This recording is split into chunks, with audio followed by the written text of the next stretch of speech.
কুসুমের পায়ে এবার হাঁটু গেড়ে বসে স্বয়ং আয়ুষ আলতা পরিয়ে দিল। হ্যাঁ বন্ধুরা, ভিডিওতে লাইক দিয়ে দেখতে থাকুন। যে মুহূর্তে কিনা কুসুমের আলতা উৎসবের অনুষ্ঠান শুরু হয়ে যায় এবং ঠিক সেই মুহূর্তে যখন কিনা কুসুম আলতা অনুষ্ঠান শুরু হওয়ার এক মুহূর্তে যখন কিনা দেবলীনার কাছে গিয়ে বলতে থাকে যে দেবলীনা ম্যাডাম, যতবার আমাকে এরকম করে আপনি বিপদে ফেলার চেষ্টা করবেন ঠিক ততবারই এই কুসুম সরকার এরকম করে ম্যাজিক করে বারবার করে আপনাকে প্রতি চক্রান্তে এরকম করেই মাত দিয়ে আপনাকে মুখ থুবড়ে ফেলবে। আমি বলে রাখলাম, কারণ আমি খুব ভালো করেই জানি যে আমার অনুপস্থিতিতে ও আমার বাড়িতে গিয়ে শাড়ির মধ্যে এতগুলো আলতা ফেলে দেওয়ার কর্মকাণ্ডটা আপনি এবং ছোটো ম্যাডাম ছাড়া কেউ করতে পারেন। এরকম জঘন্য কাজ করে আপনি কী মনে করেন বলুন তো, যে এতে করে আপনারা আমাকে জব্দ করতে পারবেন? এই কুসুম সরকারকে জব্দ করা এবং উচিত শিক্ষা দেওয়া এতটাও সহজ না।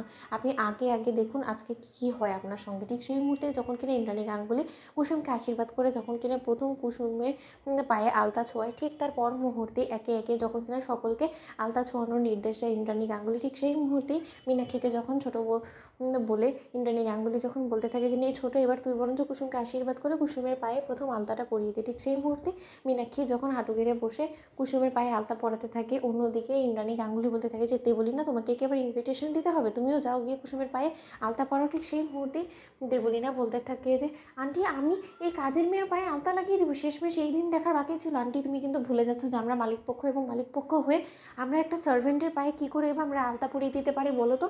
অন্যদিকে ইন্দ্রাণী গাঙ্গুলি এই সমস্ত কথাবার্তা শোনা মাত্র যখন কিনা ইন্দ্রাণী গাঙ্গুলি দেবলীনার উপরে জড়ো হয়ে বলতে থাকে যে দেখো দেবলীনা, কোনো কাজেই ছোটো না, এবং তুমি যাকে সার্ভেন্ট বলছো সে কিন্তু আরও একটা পরিচয় বহন করে, সেটা হলো কি ও Ganguly group of company is a brand ambassador, এবং সেই হিসাবে ও আমাদেরকে অনেক ধরনের বিপদ আপদ থেকে রক্ষা করেছে। তাই আমি কোনো মতেই মনে করি না যে ওর কাছে তুমি হাঁটু গেড়ে বসে তুমি যদি ওর পায়ে আলতা পরিয়ে দাও তাতে কোনো রকম কোনো তোমার মান সম্মান খোয়া যাবে।